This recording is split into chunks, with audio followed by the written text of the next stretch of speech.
Assalamualaikum warahmatullahi wabarakatuh.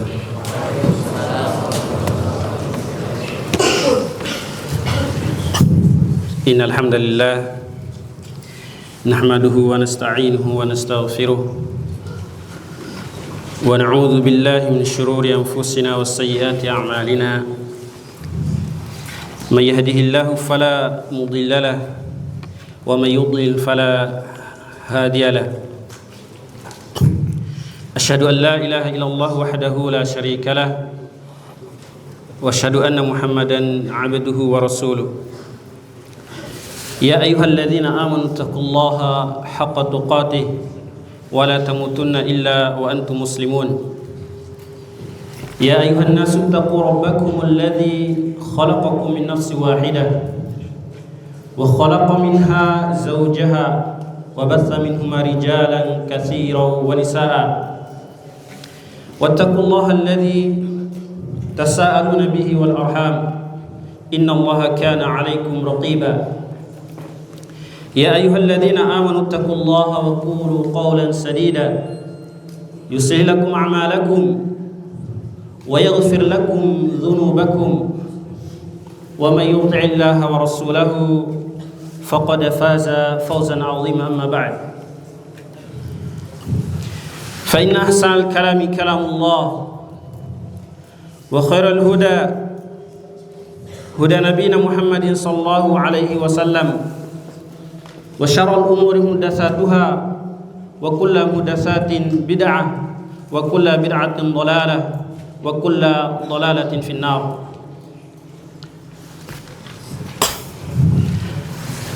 Anak-anak sekalian sekalian yang semoga senantiasa dirahmati dan dijaga oleh Allah Subhanahu wa taala dimanapun antum berada.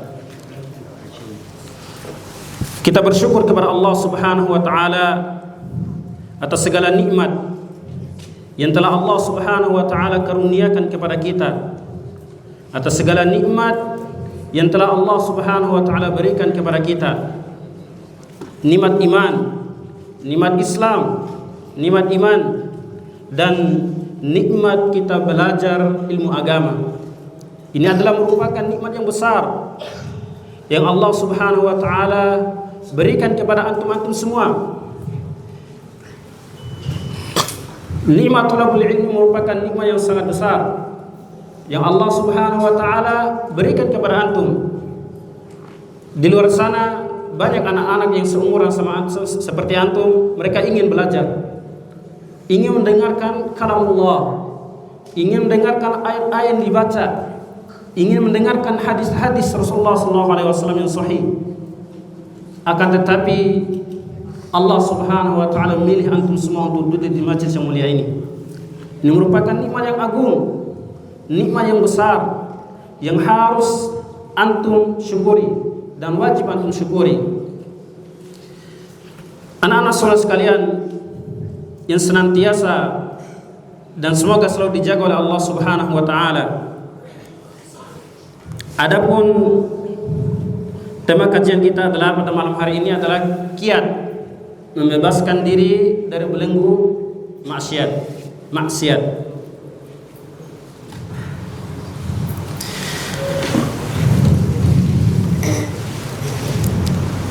Kita semua harus mengetahui bahwa dosa dan maksiat mempunyai pengaruh yang buruk bagi pribadi seorang hamba, bagi keluarga dan masyarakat. Ya, dosa mempunyai pengaruh yang buruk bagi diri kita, keluarga kita dan masyarakat yang dekat-dekat dengan kita.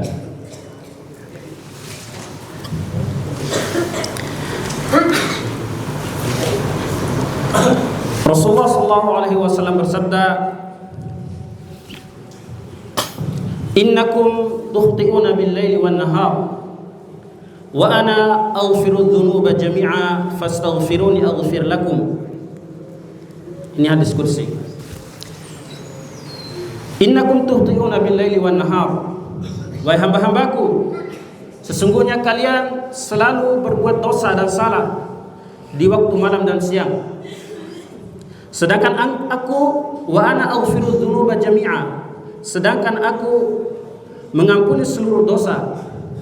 Maka fastaghfiruni aghfir lakum, maka mohon ampunlah kalian kepadaku, niscaya aku akan mengampuni dosa-dosa kalian. Setelah kita mengetahui bahwa kita banyak melakukan dosa dan maksiat, maka bagaimana cara kita meminimalisirnya? Banyak yang menunda-nunda taubat, dan sebagian yang kita sudah mengetahui syarat-syarat taubat. Ketika kita keluar dari majelis ini, kita pun kembali berbuat dosa kepada Allah Subhanahu wa taala. Adapun kiat-kiat agar kita terhindar dari dosa dan maksiat adalah, yang pertama, mengetahui keburukan dosa dan maksiat tersebut. Pertama, mengetahui keburukan dosa dan maksiat tersebut.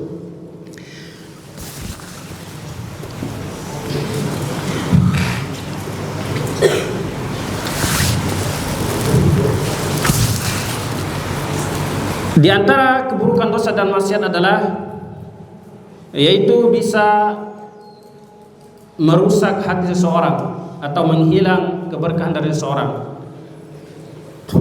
Yang mengeluarkan Nabi Adam alaihissalam dari surga, negeri yang penuh dengan kenikmatan, adalah diakibatkan dengan dosa dan maksiat. Dan iblis juga diturunkan dari langit karena dosa dan maksiat. Ahibati fillah, dosa itu sangat dibenci oleh Allah Subhanahu wa taala. Perbuatan dosa sangat dibenci oleh Allah Subhanahu wa taala dan dibalas oleh Allah Subhanahu wa taala. Kalau kita tanamkan itu, maka kita tidak akan meremehkan atau menganggap enteng. Kalau kita tahu bahwa maksiat itu buruk, maka harusnya tabiat kita menjauh darinya, jauh dari kemaksiatan, menjauh dari perbuatan kemaksiatan. Kemudian kedua adalah menumbuhkan rasa malu kepada Allah Subhanahu wa taala. Yang kedua menumbuhkan rasa malu kepada Allah Subhanahu wa taala. Rasa malu ini penting untuk dimiliki oleh setiap kaum muslimin.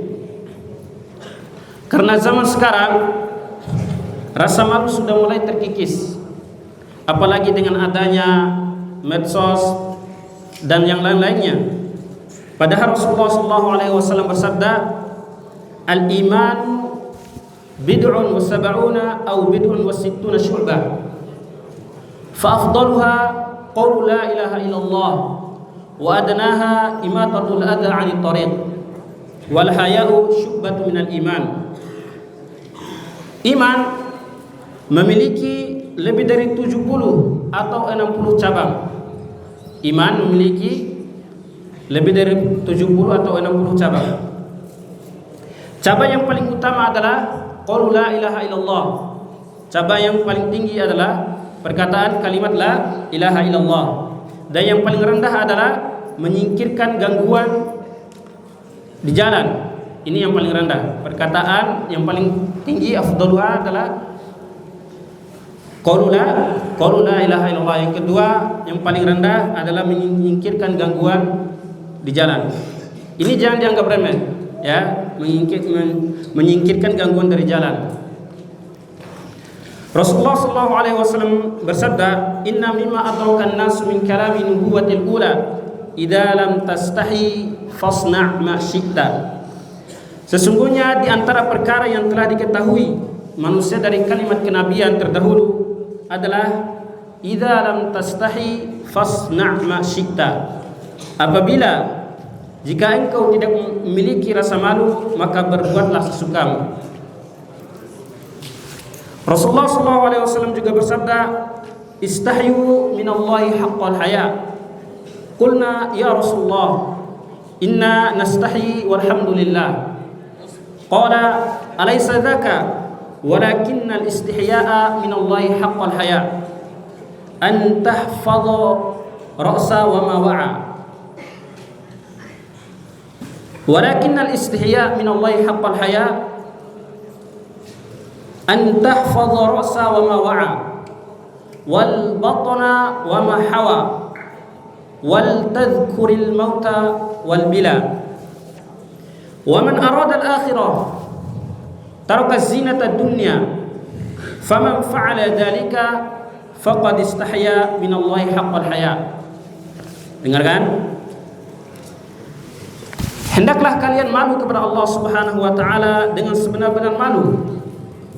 Kami para sahabat berkata, "Wahai Rasulullah, kami malu." Alhamdulillah, kata Rasulullah sallallahu alaihi wasallam. Beliau bersabda, bukan seperti itu.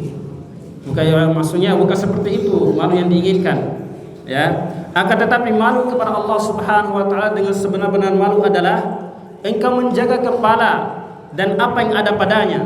Nanti kita jelaskan apa yang ada padanya, yang apa maksudnya. Engkau menjaga perut dan apa yang ada padanya, dan hendaknya engkau selalu ingat kematian, ya.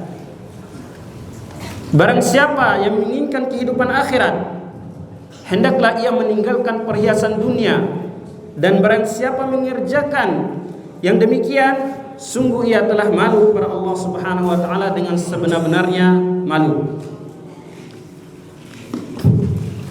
Hadis ini diriwayatkan oleh At-Tirmidzi dan lainnya.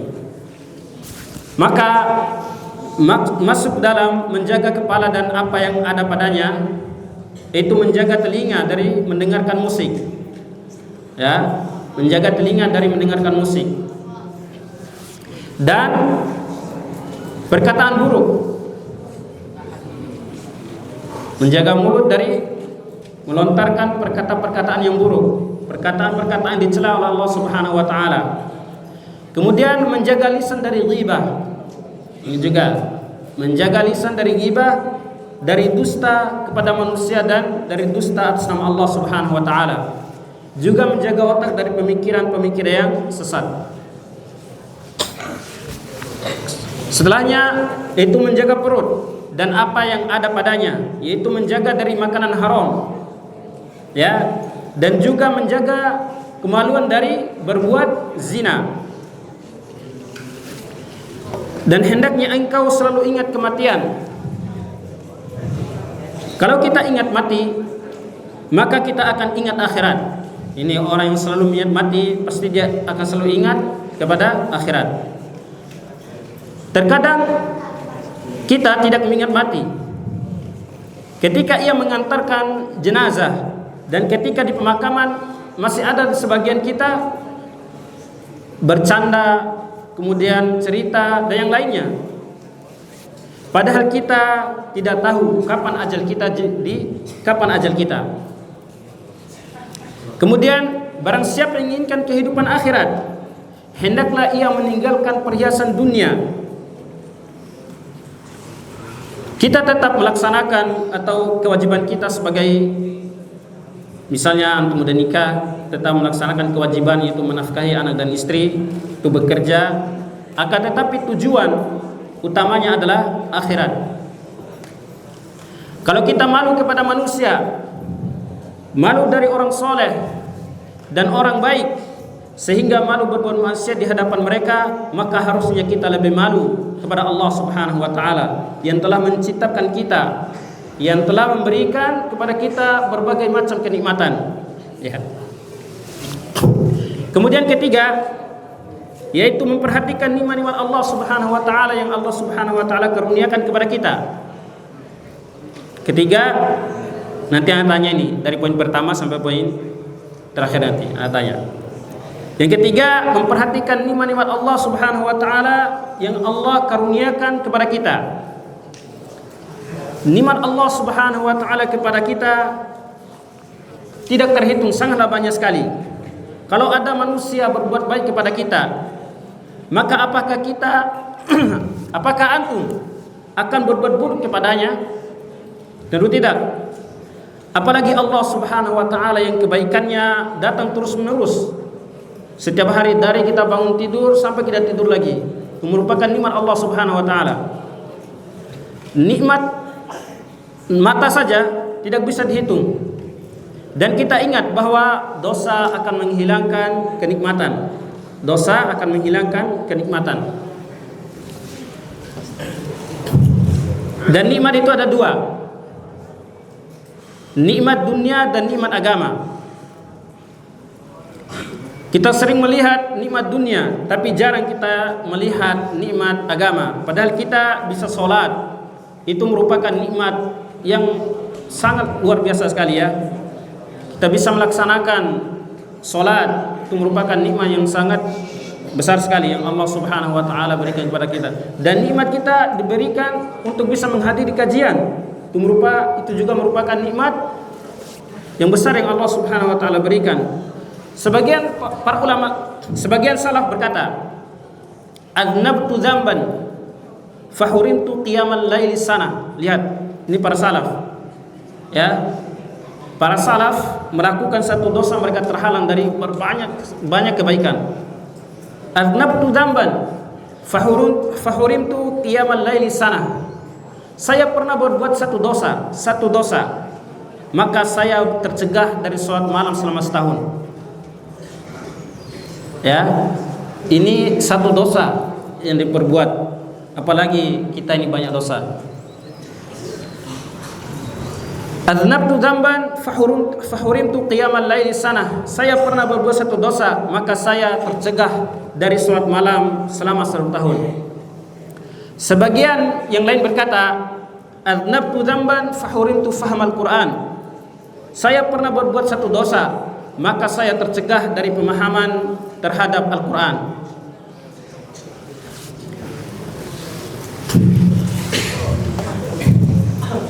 Kalau kita tidak pernah melaksanakan sholat malam, kemudian kita merasa biasa-biasa aja, maka bisa jadi itu merupakan karena dosa dan kemaksiatan yang kita lakukan. Maka bersegeralah kita untuk mohon ampun dan bertaubat kepada Allah Subhanahu wa Ta'ala. Nikmat agama harus lebih disyukuri dari nikmat dunia. Ya, nikmat agama harus bisa disyukur, harus lebih disyukuri daripada nikmat dunia. Nikmat dunia diberikan oleh Allah Subhanahu wa Ta'ala kepada kaum mukminin dan kafir. Ya, nikmat dunia Allah Subhanahu wa Ta'ala berikan kepada kaum muslimin dan kafir. Bahkan kepada hewan pun Allah Subhanahu wa Ta'ala memberikannya nikmat dunia. Tapi nikmat agama hanya diberikan kepada orang-orang yang beriman kepada Allah Subhanahu wa Ta'ala, yaitu kepada kaum mukminin, dan tidak diberikan kepada orang-orang kafir. Kemudian keempat, menumbuhkan rasa takut kepada Allah Subhanahu wa Ta'ala. Keempat, menumbuhkan rasa takut kepada Allah Subhanahu wa Ta'ala. Dalam menjalani kehidupan, seorang mukmin harus takut kepada Allah Subhanahu wa Ta'ala. Yang terbesar sekarang justru orang takut kepada syaitan, kepada hantu. Karena terbesar tontonan mereka adalah sebagian film horor di mana-mana. Banyak orang juga tidak takut kepada manusia. Seorang hamba yang berjalan menuju Allah Subhanahu wa Ta'ala harus memiliki 3 perkara. Yang pertama, seorang hamba yang berjalan kepada Allah Subhanahu wa Ta'ala, berjalan menuju kepada Allah Subhanahu wa Ta'ala, harus memiliki 3 perkara. Yang pertama, rasa takut, rasa harap dan cinta. Ya. Dan orang yang takut kepada Allah Subhanahu wa Ta'ala adalah para ulama, sebagaimana Allah Subhanahu wa Ta'ala berfirman, innama yakhsyallaha min ibadihil ulama. Dan di antara hamba-hamba Allah Subhanahu wa Ta'ala yang takut kepadanya hanyalah para ulama. Orang yang mengenal Allah Subhanahu wa Ta'ala, itulah orang yang takut kepada Allah Subhanahu wa Ta'ala. Kita harus mengenal Allah Subhanahu wa Ta'ala, mengenal kebesaran Allah Subhanahu wa Ta'ala. Allah Subhanahu wa Ta'ala Maha Kuasa, Maha Agung. Allah mampu untuk membinasakan kita dalam sekejap. Ya, mengenal kebesaran Allah Subhanahu wa Ta'ala. Dan Allah Subhanahu wa Ta'ala sangat keras sisaannya. Kita harus mengenal bahwasanya Allah Subhanahu wa Ta'ala sangat keras sisaannya, supaya kita tidak melakukan kemaksiatan kepada Allah Subhanahu wa Ta'ala. Terkadang kita melaksanakan sholat, terkadang orang sholat itu asal-asal sholat, dengan tidak mengetahui untuk siapa dia melaksanakan sholat. Harusnya dia ingat bahwa dia sholat adalah untuk Allah Subhanahu wa Ta'ala, untuk menumbuhkan rasa takut kepada Allah Subhanahu wa Ta'ala. Ngobrol kalian ya.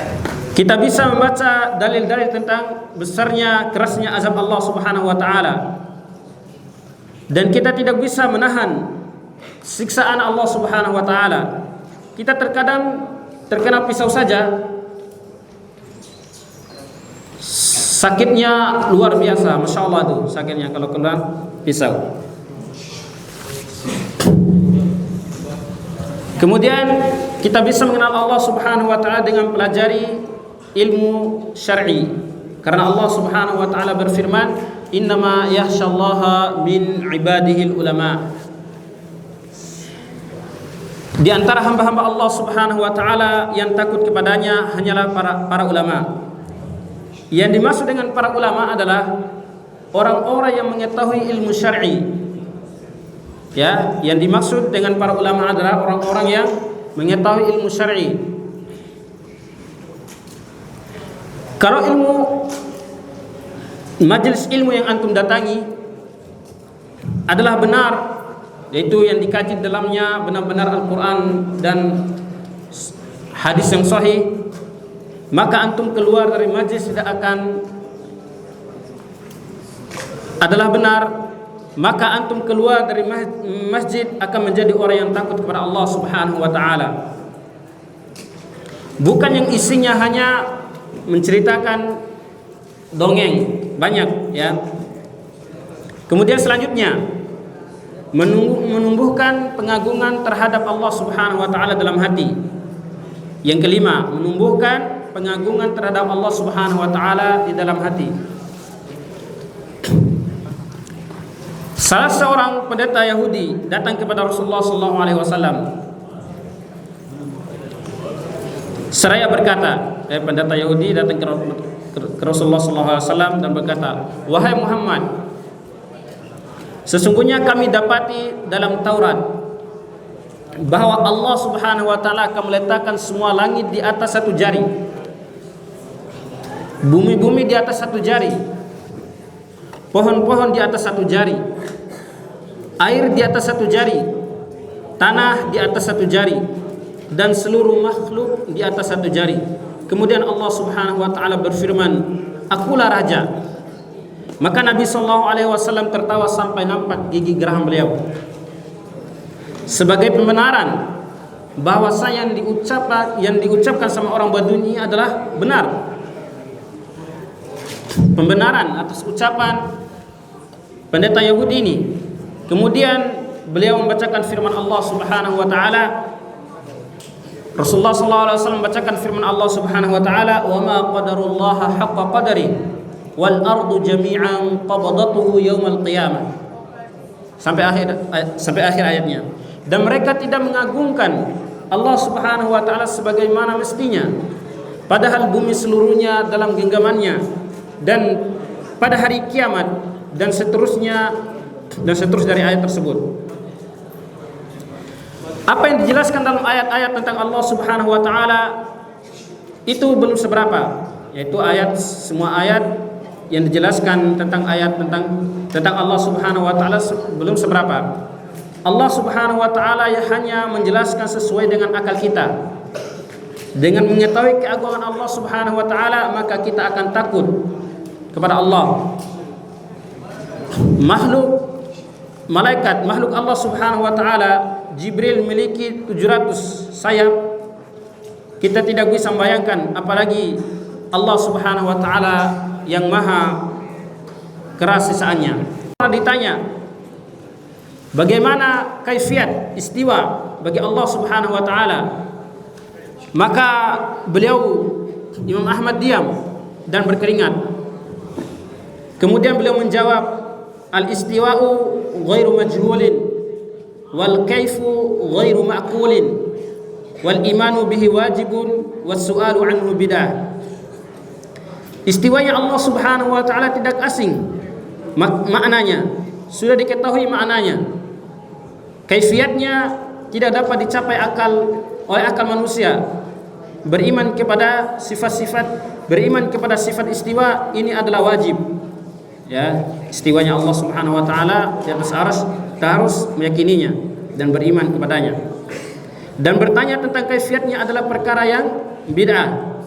Kemudian Imam Malik berkata, sepertinya engkau yang bertanya adalah sesat. Ya, orang yang bertanya tadi dia orangnya sesat. Kemudian orang itu diusir oleh Imam Ahmad. Lihat bagaimana Imam Malik takut. Beliau pas ditanya, beliau gemetar dan berkeringat ketika ditanya tentang kaifiat istiwanya Allah Subhanahu wa taala. Karena beliau memang beliau mengagungkan Allah Subhanahu wa taala. Sebagian ulama berkata, "Lau tafakkara an-nas fi 'uzmatillah lama 'asawullah." Ya, "Lau tafakkara an-nasu fi 'uzmatillah lama 'asawullah." Kalaulah manusia memikirkan keagungan Allah Subhanahu wa taala, tentulah mereka tidak akan bermaksiat kepada Allah Subhanahu wa taala.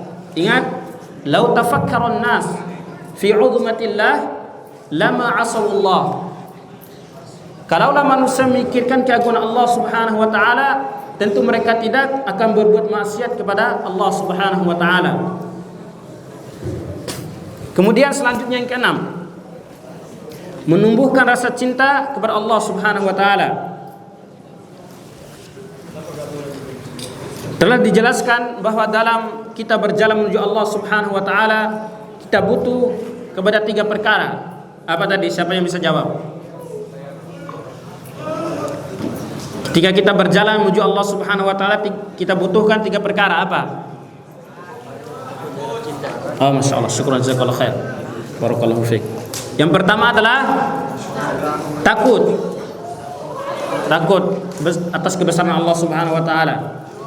Kemudian kita berharap hanya kepada Allah Subhanahu wa taala dan cinta, ya.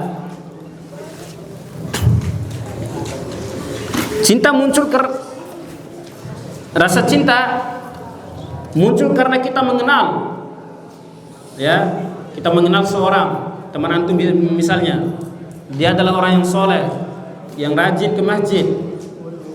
Antum cinta sama dia, cinta karena kesolehannya, cinta karena dia anak yang soleh, cinta karena dia anak yang misalnya berbakti, suka berbagi sama teman yang lain. Ini adalah diperbolehkan, ya.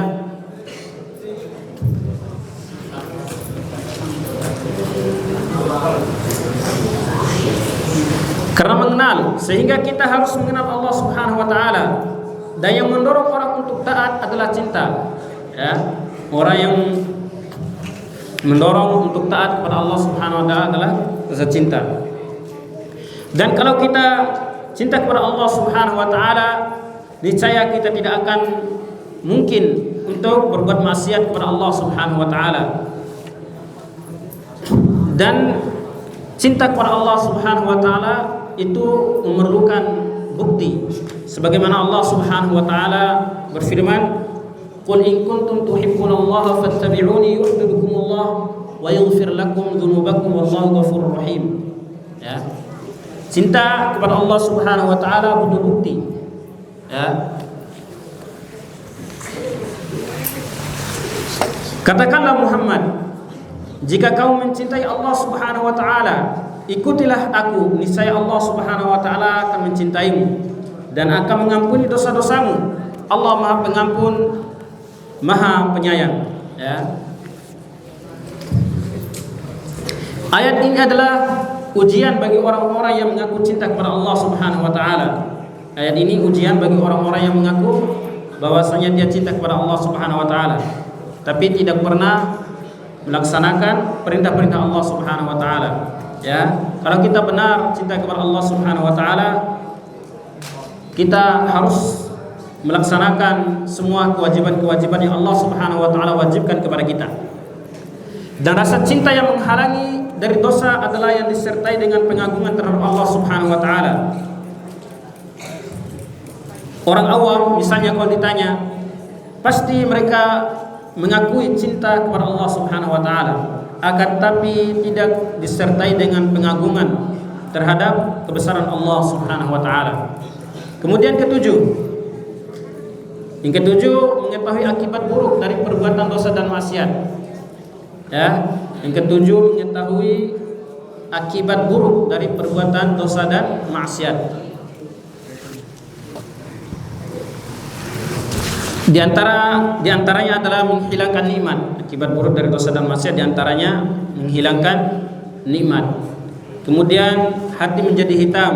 Rasulullah SAW bersabda, yang pertama tadi menghilangkan nikmat, kemudian kedua hati menjadi hitam. Ya, Rasulullah SAW bersabda, innal mu'mina idza atnaba kanat nuqtatun sauda'u fi qalbihi. Ya, innal mu'mina idza atnaba kana nuqtatun sauda'u fi qalbihi fa in taba wa naza'a wastaghfar. Dengarkan sebelah kiri ana, jangan bercanda. Fa in taba wa naza'a wastaghfara suqila qalbuhu fa in zadat fadzalika ar-rana alladhi dzakara Allah fi kitabihi kalla bal rana ala qulubihim ma kanu yaksibun.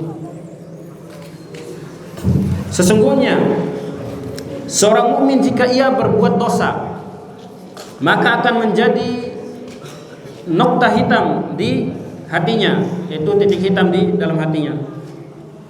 Jika ia bertaubat, yaitu meninggalkan dosa dan maksiat dan beristighfar kepada Allah Subhanahu wa taala, maka hatinya akan menjadi bersih.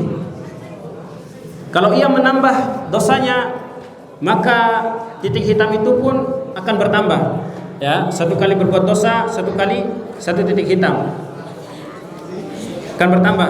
Maka itulah ar-ran, ya, tutupan yang Allah Subhanahu wa taala sebutkan dalam Al-Qur'an.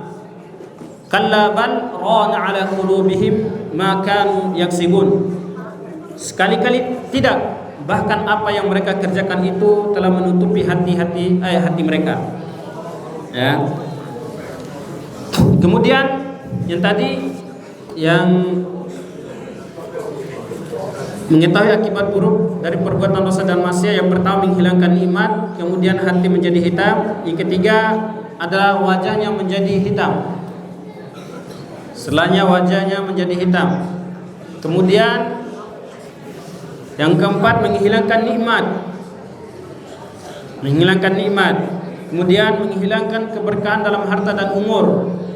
Ya, itu akibat dosa dan kemaksiatan. Waktu menjadi terbuang percuma. Ya.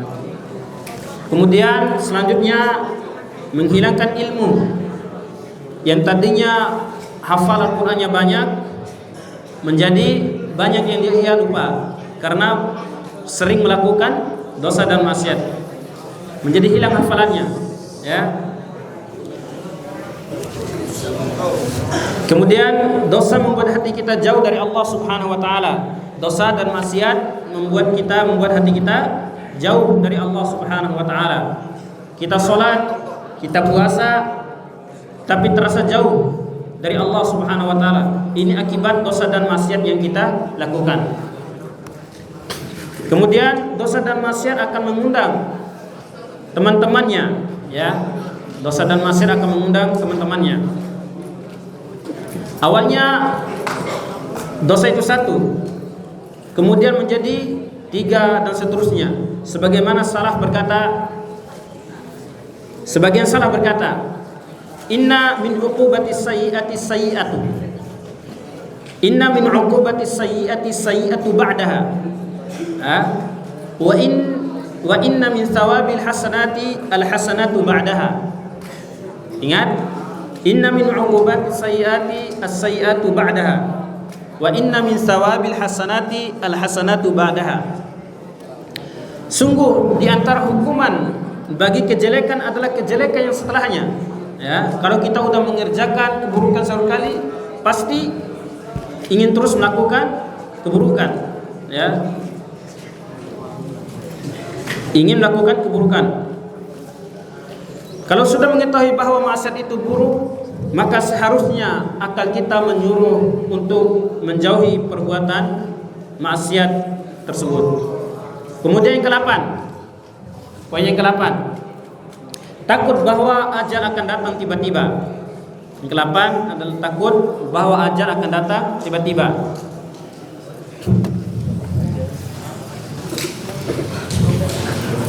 Semua orang tidak akan mengetahui atau tidak pernah mengetahui kapan ajal akan menjemputnya, di mana dia akan meninggal, dan dengan sebab apa ia akan meninggal. Itu tidak ada yang mengetahuinya, ya. Dengan ini kita menjadi pendek angan-angan. Dunia ini fana, tidak akan abadi. Kalau sudah tahu bahwa dunia ini sementara, harusnya kita isi dengan ketaatan kepada Allah Subhanahu wa taala. Dan kita akan menjauhi dan kita akan menjauh dari kemaksiatan, sehingga kita menjadi hamba-hamba yang beruntung dan bahagia. Orang yang sering melakukan dosa dan kemaksiatan karena merasa hidupnya masih panjang, ia tidak tahu bahwa ajal bisa datang kapan saja. Kemudian yang ke-9, mengetahui bahwa afiyah ada pada ketaatan, dan bahwa bencana seluruhnya ada pada dosa dan maksiat. Ini harus kita catat.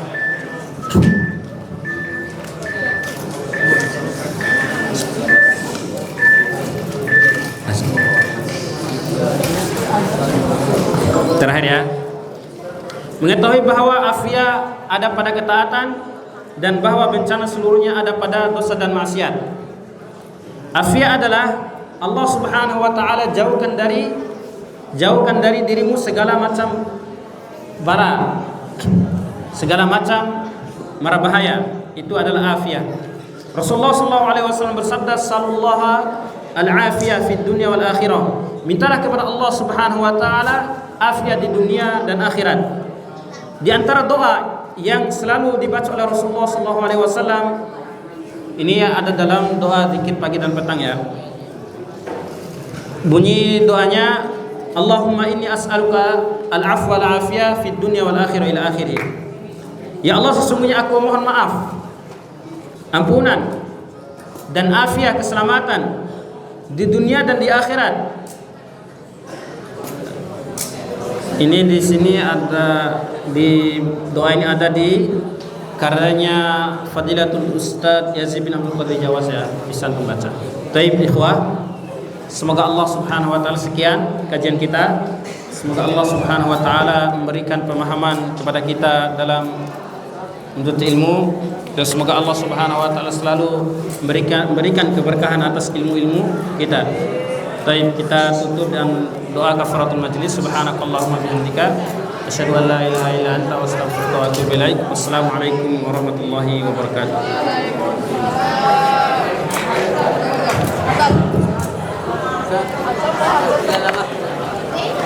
Ustaz, apa Ustaz?